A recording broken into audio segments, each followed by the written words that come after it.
50대 택시기사가 말하는 인생 후반에 남은 친구 2명, 그 이유. 은퇴라는 말이 아직은 먼 이야기 같다가도 50대에 들어서면 갑자기 현실로 성큼 다가옵니다. 예전엔 명함이 나를 설명해줬고 회사 일정이 하루를 채워줬는데 은퇴를 생각하기 시작하면 그 명함이 사라진 뒤에 내가 어떤 사람인지 묻게 되죠. 돈은 어느 정도 준비하면 된다고들 하지만 막상 은퇴 후 삶을 떠올리면 더 막막한 건 누구와 하루를 보낼 것인가입니다. 택시를 몰다 보면 참 많은 사람을 만납니다.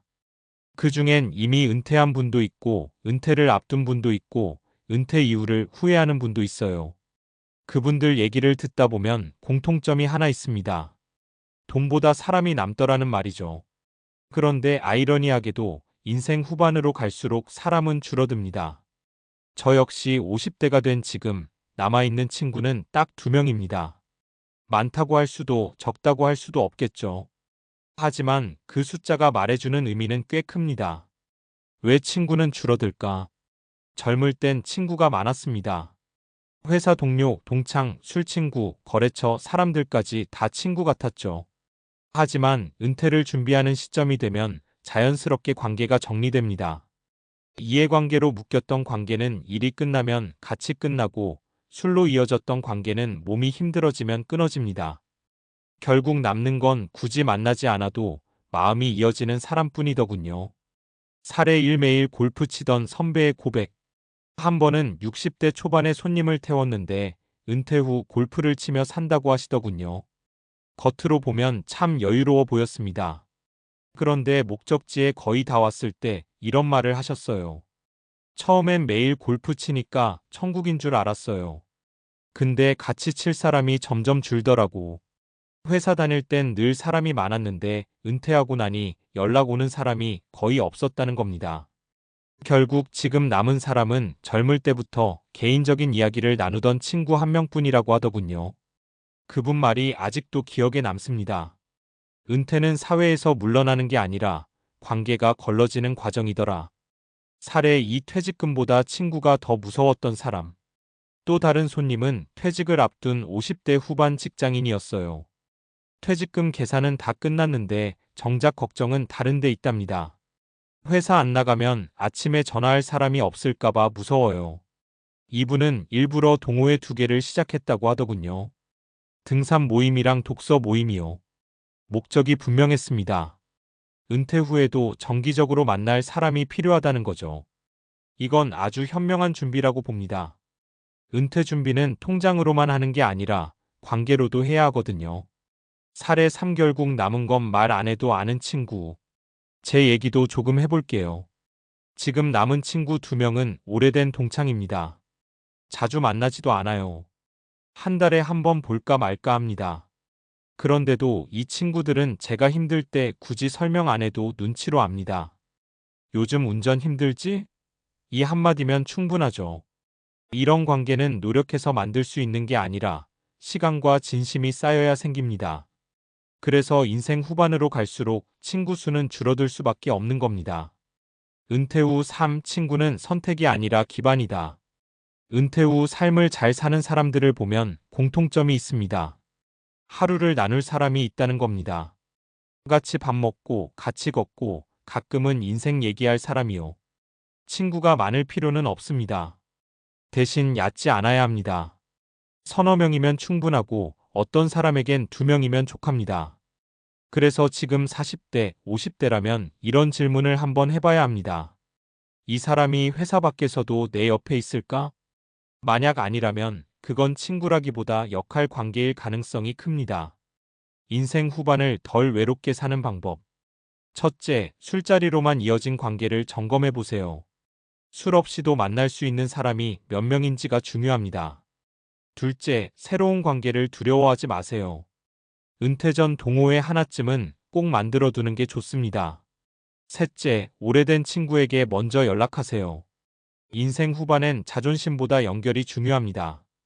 택시를 몰며 수많은 인생을 스쳐보지만 결국 종착지는 비슷합니다. 돈도 중요하고 건강도 중요하지만 마지막에 사람을 살게 하는 건 사람입니다. 인생 후반에 친구 2명이 남았다는 건 실패가 아니라 오히려 잘 살아왔다는 증거일지도 모릅니다. 그 두 명이 있다면 은퇴 이후의 삶도 생각보다 괜찮을 수 있습니다. 나이 들수록 인간관계가 줄어드는 건 자연스러운 일이다. 많은 사람들이 50대 이후 친구가 줄어들면 스스로를 실패자처럼 느낍니다. 내가 사회성이 떨어지나? 내가 너무 계산적으로 살아왔나? 이런 자책을 하죠. 그런데 이건 개인 문제라기보다 인간의 뇌와 심리 구조가 그렇게 설계돼 있기 때문입니다. 심리학에는 사회정서적 선택 이론 SOCIOEMOTIONAL Selectivity C이라는 게 있습니다. 간단히 말하면 이겁니다.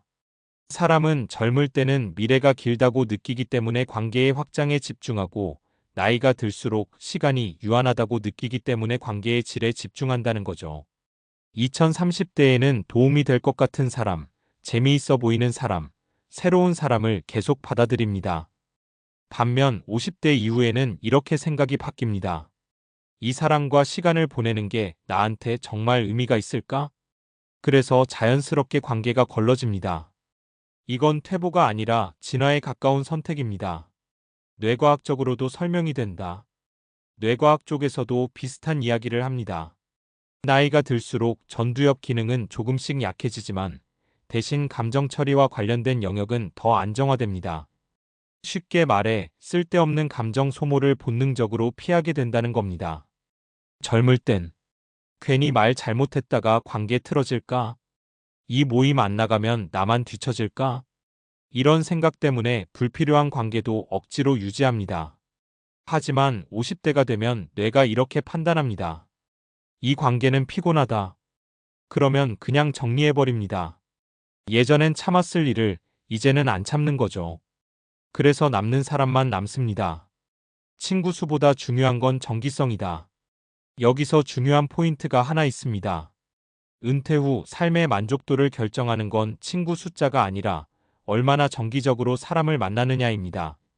하버드대에서 80년 넘게 진행 중인 성인 발달 연구에서도 이 결과가 나옵니다.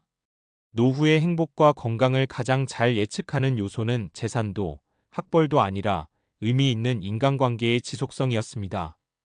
여기서 말하는 의미 있는 관계란 깊은 대화를 나눌 수 있고, 정기적으로 얼굴을 보고, 위기 상황에서 연락할 수 있는 사람.